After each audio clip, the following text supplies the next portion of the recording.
Turning the fader up, it's neither here or there. This is the monitor select, usually used for the headphone. You won't get that on a typical AVR, not even on a Trinnov. This is for headphone monitoring. Usually when I'm flicking that switch I'm getting a thump thump thump thump thump sound, but it's been a few hours now and I'm not getting a clicking thump going over the screen speakers or the surrounds, whatever. Weird. I can't say if I noticed it before, really. I only sort of really twigged onto it maybe last few months or so, thinking, is it something I must have, with distraction of my cats, maybe miswired something at the back, because there's 25 pins to wire on a DB25, and you've got positive, your negative, you've got cold. The wiring's got to have the sort of maybe same continuity, for pin to pin, and sometimes you got unbalanced and you got unbalanced and balanced. There's unbalanced there down to balanced, and to balanced to from here balanced, from here balanced, from here unbalanced, from there even unbalanced, and that got an Academy Award. Wow, they gave that a technical scientific award, and it's unbalanced. And it's got the worst bloody LCD screen ever bloody made, or at least selected for the bloody thing, because now you got anyone that's got a CP500, you got to find a new LCD screen, if not something that's a little bit better than the original, because obviously it's like Behringer using rubbish fans and you get that leaf blowing, because people put them in a room. Amplifiers don't belong in the room, they belong elsewhere in the home, out of sight, not putting amplifiers all over the floor. See what, when the electric goes out and with a blackout and you're walking around and bungling around in the dark, then you trip over it and you fall on it and you hit your head on the damn thing. Go figure, you're going to have an injury. Those amplifiers belong in a rack out of the room, because some, depending on how quiet the room is, you might just mildly hear the transformer on the amplifier. If it's got fans, cooling fans, then, well, you're going to hear those cooling fans. Doesn't matter how quiet you put a bloody fan in it, you're going to hear it. All right, it's not part of. It shouldn't be in the room. It needs to be out of the room. These used to have fans on them, but I turned all the fans off, and they've been working okay for quite a while, including the CP500. This doesn't have a fan, yet this gets warm. These do not have fans, and yet they get warm. Oh yeah. Oh yeah. Did I mention the CP7? No, that doesn't have a fan, and yes, that gets mildly warm. So that's got fans, but that only has fans to operate when using the internal amplifiers, which is only using preamp. It's only being as a processor. The DVHSD theatre, that's got a fan on it. I think that's got a fan on it, but I don't notice them too much when I use that. That's only used for the CP200. Most of the players there, I think I've got a fan on them, but I don't hardly notice them. Does the OLED have a fan? No, you'd think it would, because it gets warm. Like any piece of electronics, does the phone have a fan on it? Because yes, the batteries do get warm. So there's my point on that. What was my point? I can't remember. Talking about, oh yeah, thumping noises, things that go bump in the night, sort of thing. I don't know what it is, but I believe it must be something to do with capacitance. And when it's been on for a while, yeah. But I don't know if this happens on this one as well.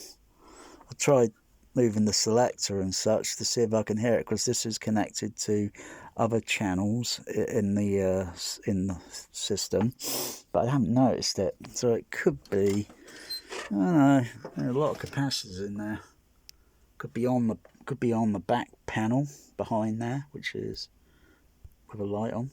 Could be the back panel. I suspect it would have to be something to do on the digital analog board. I think this board up here is for the SDDS, and then I think this one here is for the digital analog output.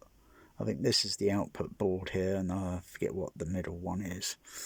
So it's probably one of those, and if it's capacitors, blimey, these are a type of, they're common as mud on eBay.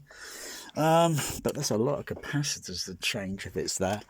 But it doesn't really interfere with the system. It really doesn't interfere. And I'm not hearing a thump, thump, thump now.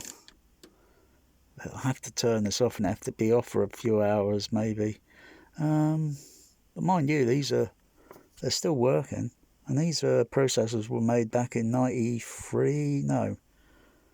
94, 95, maybe 95 or 96 this processor one came out, because the first one was the SDDS D2000, and there's other versions as well that are kind of rare, but this was the last model I think made, and by far the best one to use for home cinema use. Yeah, good, because I can program it to do other things other than SDDS. Sony jealously said they will never release SDDS for the home. It's strictly for cinema use only. I think that's a bit selfish, don't you? Considering when Sony and you got people like Brian Vissier, the architect of Near Field, and they just butcher theatrical mixes for home release, and you get a and then everyone else like re-recording mixer, following like a bloody sheep, butchering and botching up, tampering with soundtracks. I don't like that. You put a lot of effort into a home cinema and you get talk about garbage in and garbage out. What the bloody hell am I supposed to do with War of the Worlds on 4K? I'll tell you, throw it in the cat litter. Put the Blu-ray on. Or put the DVD on. The DVD, it's like lossless audio. Oh yeah, there's all the dynamic range and the frequency response. But yeah, too bad really. Because there's only really 200 movies that were SDDS 8 channel. Those are the ones that you really should go after. All the rest, 1,000 or so, were just conventional 6 channel. But whether any part of, say, like the SDDS, or say like for Black Hawk Down was applied to the Dolby True Atmos, whatever, and besides, the Atmos on that Dolby True Black Hawk Down is absolutely appalling. The overhead surround has got some bad sound continuity in some part of the movie where it just doesn't make sense, and I'm hearing a sound, a crowd of people overhead, and I can see how everything is positioned in the framing, in the scope, and thinking, that doesn't make sense. Why am I hearing a Jeep that suddenly pulls up and it's on screen, and I'm thinking, doesn't make sense. That is, I mean, are these re-recording mixers getting sloppy with their profession and their work? Are they just not winning Oscars and getting nominations and that, and they're just getting sloppy with their work now? Because I'd rather go back to, say, rather listen to 6 channel mixes again. I hardly listen to Atmos mixes now. There's only a very tiny few, majority of them, that are even decent enough to even listen to. At least me. I don't know about everyone else, but then most and everyone else doesn't know what to look for, what to listen for, and how to feel sound. You say like, well, I think that's a bit hokey-dory, that feeling, that sound, because in real life I wouldn't feel it. Yeah.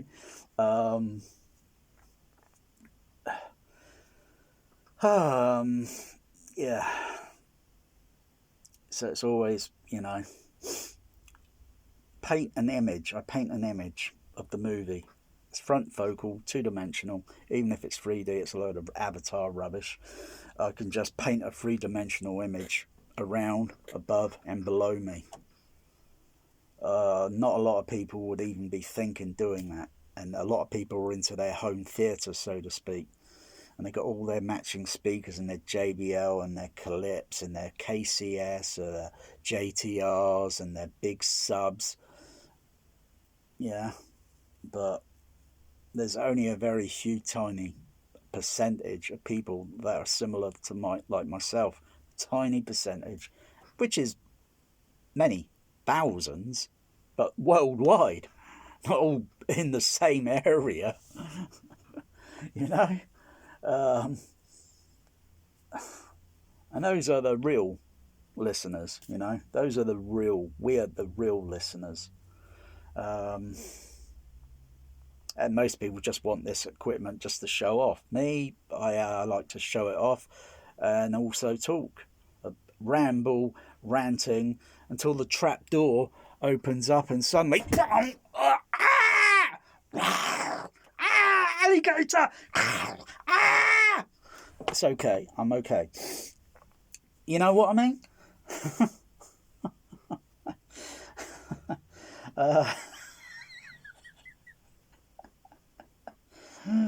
I've got a devilish sense of humour.